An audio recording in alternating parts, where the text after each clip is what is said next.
Bonjour à toutes et tous et bienvenue dans les Dessous de la voile, le podcast qui parle de voile mais pas comme les autres. Bonjour Olivia. Bonjour Anne, bonjour à tous. Je suis sûre que vous avez remarqué que quelque chose dans l'intro avait changé. Et oui, ça bouge dans les Dessous de la voile car Vanessa a eu une super opportunité d'animer la tranche du matin sur France Bleu Isère. Et hélas, elle n'aura plus de temps à nous consacrer, mais elle nous a garanti de rester notre plus fidèle fan. Alors comme nous ne sommes plus 3 mais 2, nous avons décidé de faire une saison 2 des Dessous de la voile. Des épisodes différents avec un seul grand sujet, soit un reportage en immersion, soit une interview posée et conviviale. On vous donnera aussi des news de la course au large et si l'envie nous en prend, nous continuerons nos coups de cœur et nos coups de gueule.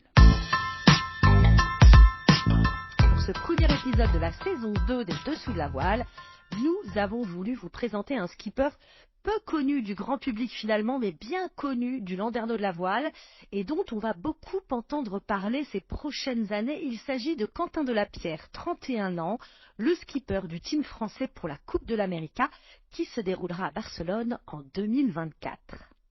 Il est actuellement en Nouvelle-Zélande et nous avons réussi à l'attraper au téléphone pour parler avec lui de CELGP, de Coupe de l'América et évidemment de lui. Allez, on y va ? Bonjour Quentin, comment vas-tu ? Ça va très bien. Je suis à Auckland, donc pas tous les jours qu'on vient dans l'hémisphère sud, donc on ne peut mieux. Alors qu'est-ce que tu fais en ce moment ? Tu es entre deux éditions des CLGP, il y a eu Sydney il y a 15 jours et bientôt Christchurch en Nouvelle-Zélande. Donc quel est un peu ton programme, ton quotidien en ce moment ? En fait, je suis resté dans l'hémisphère sud entre Sydney et Christchurch parce qu'il y a sur CLGP, on est aussi en compétition sur l'Impact League qui se veut plus durable et du coup on est noté sur tout un tas de critères. Et là, il nous a été proposé à chaque équipe européenne de rester dans l'hémisphère sud, soit pour la totalité des membres, soit pour certains membres. Et donc avec Kevin Péponel, le wing trimmer, on s'est dit que c'était une bonne occasion de rester dans l'hémisphère sud et puis de sauver un aller-retour d'avion. Donc on est resté une semaine à Sydney, puis là on est arrivé à Auckland il y a 3 jours. On a pu aller visiter le chantier de CLGP Technologies, ce qui nous a permis de rencontrer les équipes, d'aller voir un peu comment les F50 de CLGP étaient construits. Et puis voilà, on continue la prépa physique, on navigue un petit peu en wing, et puis on visite surtout. Alors Quentin, on peut dire que c'est complètement dingue ce qu'il t'arrive, car en peu de temps tu es passé du Tour de France à la voile à la barre du bateau français pour la Coupe de l'América, avec évidemment une Olympiade entre les deux. Mais dis-nous, qui est Quentin Delapierre ? Qui est Quentin Delapierre ? Je crois que c'est toujours un jeune voileux, un gamin qui a commencé la voile dans le golfe du Morbihan, dans les courants, dans les dévents des îles. Et je pense qu'il y a une période de ma petite carrière où j'ai un peu oublié effectivement ce que j'étais et le plaisir que je prenais à naviguer. Et c'est vrai que là dernièrement, au retour des Jeux, je me suis vraiment posé ces questions-là, qui j'étais vraiment, est-ce que je naviguais toujours pour les mêmes raisons ou est-ce que je m'étais un peu oublié? Et là, ça fait une bonne année que je me régale suite à ce travail sur moi-même. Et voilà, je suis content d'être sur le circuit CLGP, à la barre en tant que skipper aussi du projet Coupe de l'América. C'est juste extraordinaire. On va revenir sur le CLGP. Tu as donc quitté l'olympisme pour un circuit peu médiatisé en France finalement, mais néanmoins très spectaculaire. Finalement, qu'est-ce qui t'a motivé dans ce circuit ? Ce qui m'a motivé chez CLGP, c'est le plateau et le bateau évidemment, parce que la machine en elle-même, le F50, c'est quand même, on dit que c'est des Formule 1 des mers, mais c'est pas grossir le trait, c'est vraiment des bateaux qui vont vite, qui sont agressifs et qui procurent des sensations et surtout énormément d'adrénaline. Moi, franchement, je découvre ce que c'est qu'un shot d'adrénaline dans mon sport. Je pense que j'en prends à chaque départ au reaching dès qu'il y a entre 15 et 20 nœuds. C'est vraiment une sensation que je connaissais pas à cette intensité. Donc c'est voilà, dans un premier temps la machine qui m'a toujours fait rêver, et ensuite voilà, je pense qu'on est en train de faire un travail pédagogique pour essayer d'expliquer en profondeur ce qu'est CLGP pour le public français. Et c'est tout simplement le plus beau plateau de voile au monde pour moi. Et c'est ça qui m'a fait qui m'a mis des étoiles dans les yeux. J'avais vraiment envie de me confronter à des athlètes comme Ben Hensley, qui est le plus grand athlète de notre sport, je pense, ou Tom Slingsby, Peter Burling, vainqueur de la Coupe d'Amérique, Jimmy Spithill. C'est juste tellement stimulant que voilà, moi je suis arrivé dans une équipe qui était pas en très grande forme, mais avec énormément de qualité à l'intérieur. Et je connaissais déjà un petit peu les équipiers quand je suis arrivé. J'avais navigué avec eux auparavant. Et c'est vrai que quand on arrive là-dedans et qu'on accepte de baisser la tête et d'y aller, c'est ouais, c'est dément en fait. Ça procure des sensations vraiment que je connaissais pas avant. Enfin, c'est vraiment très différent de ce que j'ai pu faire sur la campagne olympique ou au large avec Sodebo, ou même encore plus sur le Tour de France. C'est ouais, c'est vraiment quelque chose à vivre. En fait, c'est comme si tu passais d'une 2 chevaux à une Formule 1. Ouais, le parallèle est parfait. Je pense que c'est exactement ça. La première fois qu'on passe 50 nœuds sur ces bateaux, c'est quelque chose, et encore plus quand il y en a 9 autour.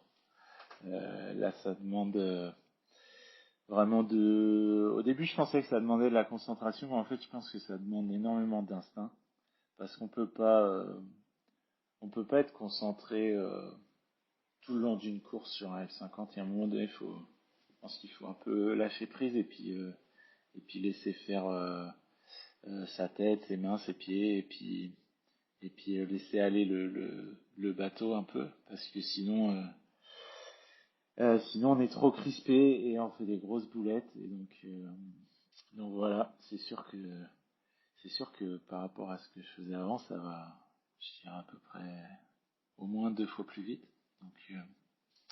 Donc ouais, c'est quelque chose 2 fois plus vite, avec aussi ben, certains des athlètes qui m'ont servi d'inspiration. Donc ça rajoute pas mal d'ingrédients dans la recette. Bon, et puis tu le fais avec brio car tu as eu des super résultats à Sydney. Est-ce que tu as la sensation avec ton équipage d'avoir passé un véritable gap? Oui, clairement. Je pense en fait, pour moi, on travaillait super bien en profondeur sur les 3 premiers Grands Prix où je suis arrivé. On a vraiment mis les choses à plat, on progressait, mais malheureusement, ça se voyait pas sur la feuille de résultats, parce qu'on était trop en retrait en fait. Et du coup, on progressait, mais on était toujours dans les 2 derniers. Et, euh, et ce qui a été assez génial, c'est qu'en fait, on a senti que l'énergie montait, et que tout le monde avait la sensation d'aller dans le bon sens. Et donc ça, c'était très très stimulant. Et le déclic, ça a été, on a fait en fait une préparation au championnat du monde en GC32, et puis je sentais que vraiment il y avait quelque chose qui se passait dans le groupe, et on a été au championnat du monde avec assez peu de moyens, vraiment en demandant à tout le monde de venir avec la meilleure volonté possible, et puis en étant un peu dans le dur, on allait créer un groupe solide. Et en fait, on a été en tête toute la semaine, et on a perdu le mondial sur la dernière manche. Euh, Après, voilà, on fait vice-champion du monde devant Alinki.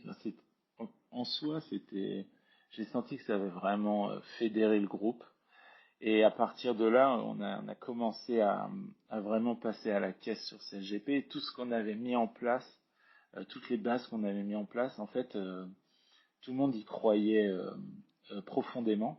Et donc on a commencé avec Plymouth, puis avec Copenhague, avec notre première finale où on finit deuxième, enfin première finale avec moi.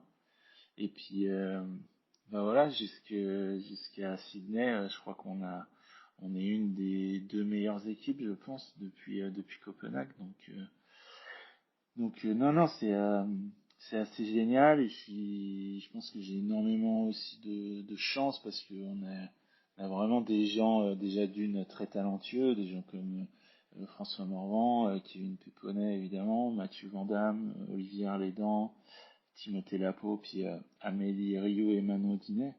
Et donc ça, c'est le premier ingrédient. Il faut des gens talentueux. Et puis après, il faut des gens qui savent travailler, collaborer ensemble. Et là-dessus, je crois qu'on a un groupe très riche avec très peu de problèmes d'ego, voire pas du tout. Et surtout la volonté de voir le bateau français briller, bien naviguer, pas faire d'erreurs. Et donc, ça fait des débriefings super riches et où tout le monde amène sa pierre à l'édifice. Et voilà, je me réjouis de ça. C'est génial. Tu vas bientôt prendre la barre du bateau français pour la Coupe de l'Amérique. Peux-tu nous raconter la sélection et ce qui a fait la différence pour toi? Alors, la sélection, le, le fait d'être sélectionné en tant que skipper, c'est quelque chose qui m'a été évoqué par Bruno Dubois, je dirais, à partir de Plymouth.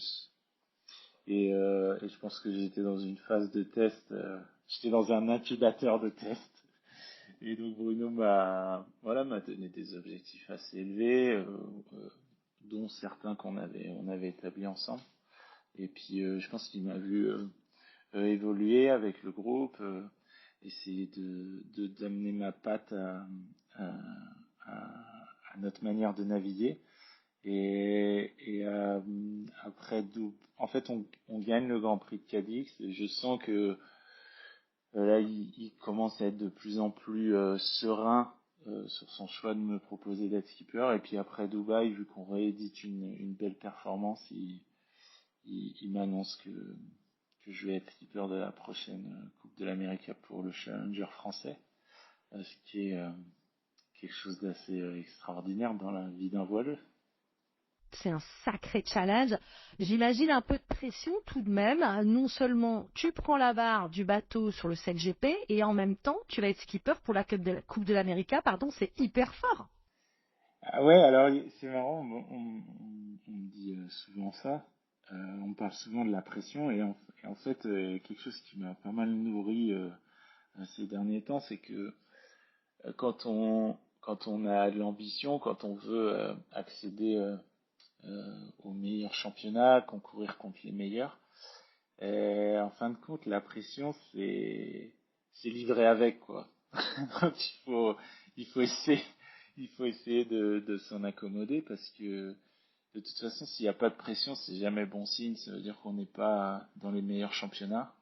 Et donc, je pense que ça fait bien 2-3 ans que j'ai compris ça et donc j'arrive à vivre avec en essayant d'être vraiment concentré sur la manière dont je veux naviguer et puis je pense que ça passe toujours mieux quand on prend beaucoup de plaisir, quoi. Quentin, tu vas quand même te retrouver avec de sacrés gros bras. Kevin Péponnet, un super marin et en plus un de tes amis, et puis Franck Camas. Comment tout ça va s'organiser? Est-ce que parce que tu es barreur, tu seras chef? Dis-nous en fait, comment ça va s'organiser? Euh, pour le moment, on est dans une phase de construction. Il y a effectivement Franck qui est sur le projet et qui amène toutes ses compétences de développeur de bateaux de ce type-là. Il a énormément d'expérience et moi, j'ai côtoyé un peu Franck en Accra 17 et j'avoue m'être régalé sur chacun de nos échanges parce que c'était très riche.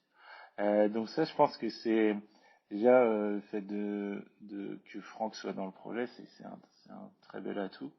Effectivement, il y a l'équipe CLGP qui qui performent, qui fonctionnent bien ensemble et qui montrent qu'elle peut être au niveau tout simplement des autres équipes de la Coupe sur un aspect sportif, parce que sur CLGP il y a énormément d'équipes de la prochaine Coupe de l'Amérique. Et là, ce qui est assez génial sur CLGP, c'est qu'on a absolument tous les mêmes bateaux, donc ça se joue que sur le sportif et la qualité des équipes. Donc il est fort probable qu'on retrouve la majorité ou la totalité de l'équipe CLGP sur la coupe. Maintenant, c'est des bateaux différents qui demandent des qualités aussi différentes. Donc pour l'instant, on n'a pas annoncé d'équipage.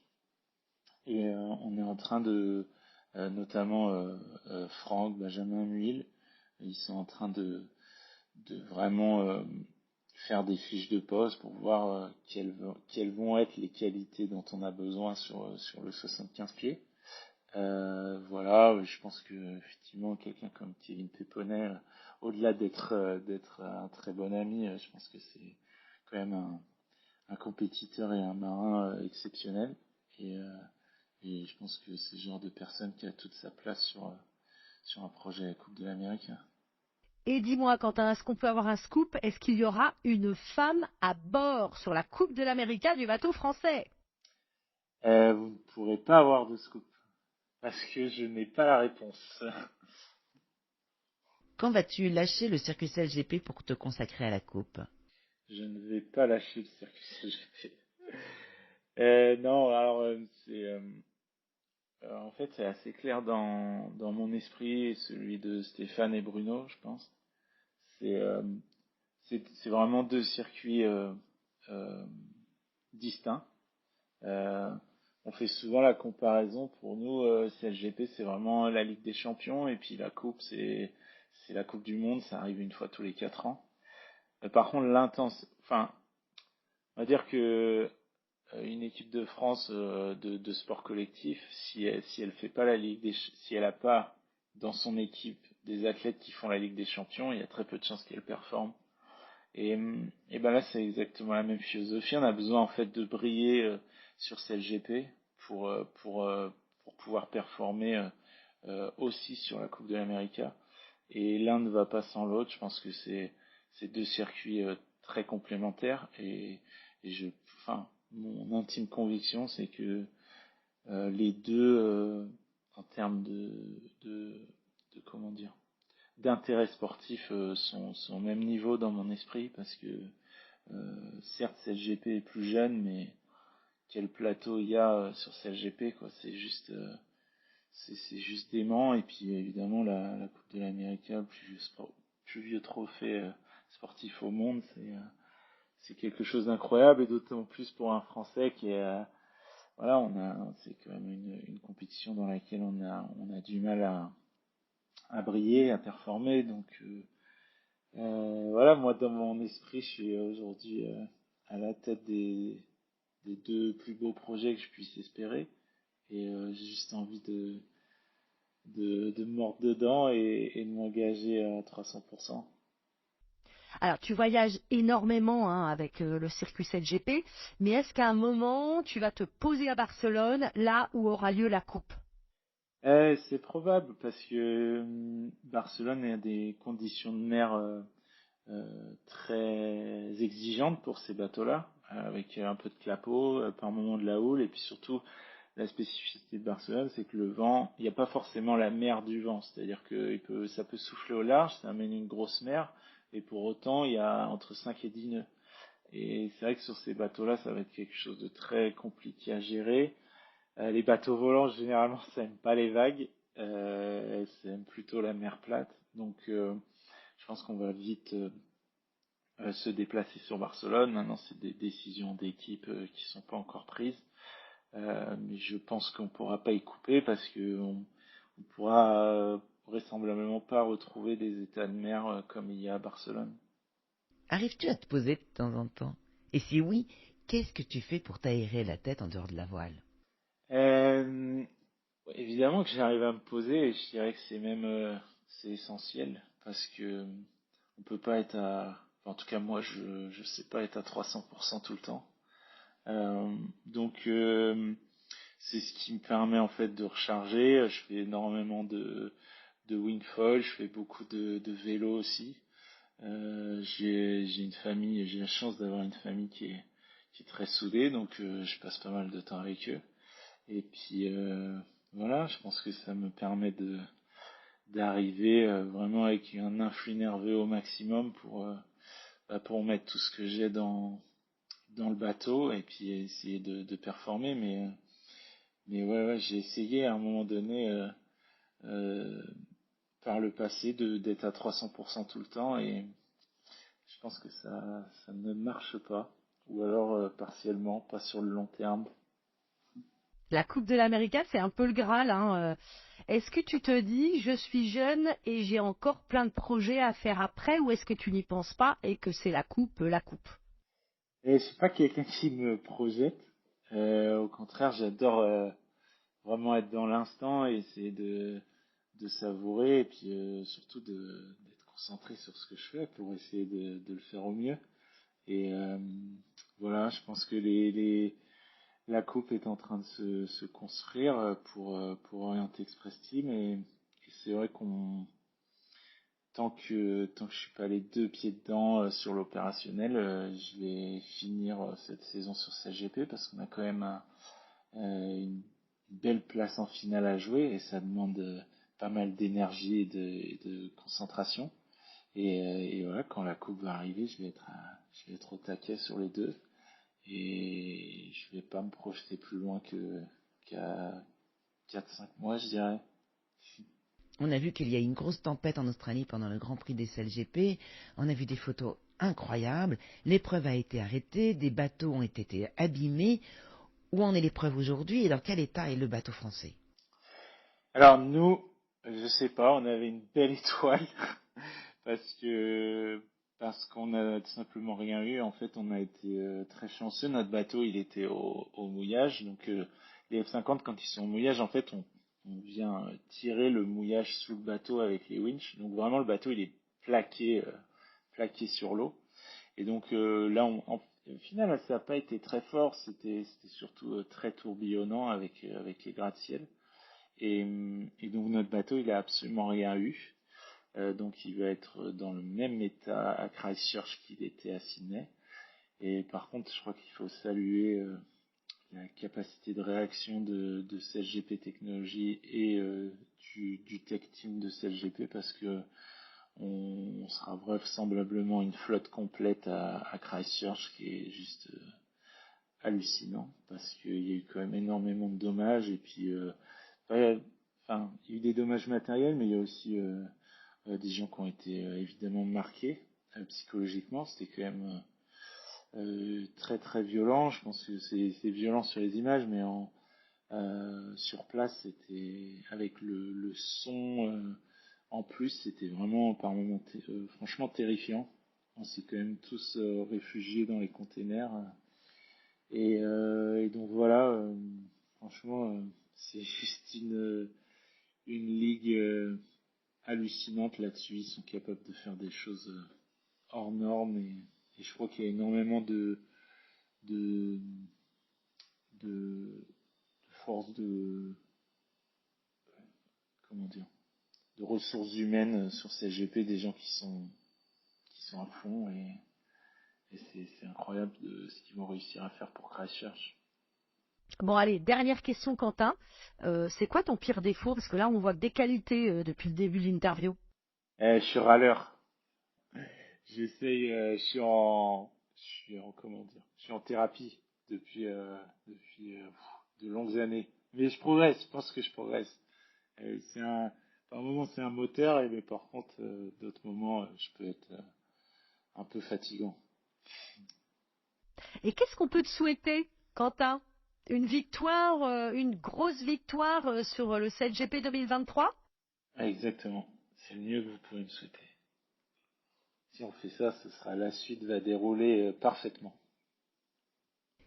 En tout cas, lui et son équipe sont animés par la gagne. Le 7GP a démarré fort à Sydney avec 3 victoires de manche pour l'équipage français. Alors, on croise les doigts et on leur souffle le vent de la réussite. Merci, Quentin Delapierre. Je connaissais pas beaucoup Quentin, c'est vachement intéressant ce qu'il dit.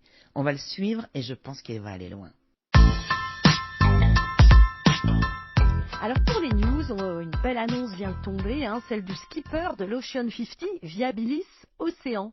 Après étude de 45 dossiers par l'écurie de course au large de B-Racing basée à Saint-Malo, c'est Pierre Quiroga qui embarque pour 4 ans sur le circuit des multicoques de 50 pieds. C'est chouette d'avoir des skippers jeunes et talentueux dans cette classe ultra dynamique. Bravo Pierre Quiroga. Autre info, Spindrift Racing renonce définitivement au trophée Jules Verne après des mois et des mois et des mois d'attente d'une bonne fenêtre. Bref, en attendant, l'équipage du Maxi Edmond de Rothschild, lui, est toujours en attente. Décidément, qui va battre le record de Francis Joyon établi en 2017 ? Point d'interrogation. Bon, et puis ça commence à fourmiller d'ambiance dans les différents ports de France. Le printemps arrive et cette année 2023 va être très riche en événements voile, quelles que soient les classes des bateaux, sachant que la Transat Jacques Vabre sera le point d'orgue de tous les marins. Le départ de la 30e édition aura lieu le 10 novembre au Havre. Et moi, j'ai envie d'ajouter que j'ai un énorme coup de cœur pour la communication de Tanguy Le Turquet, skipper de l'IMOCA Lazare, qui a sorti une nouvelle vidéo sur ses réseaux sociaux et j'ai bien ri.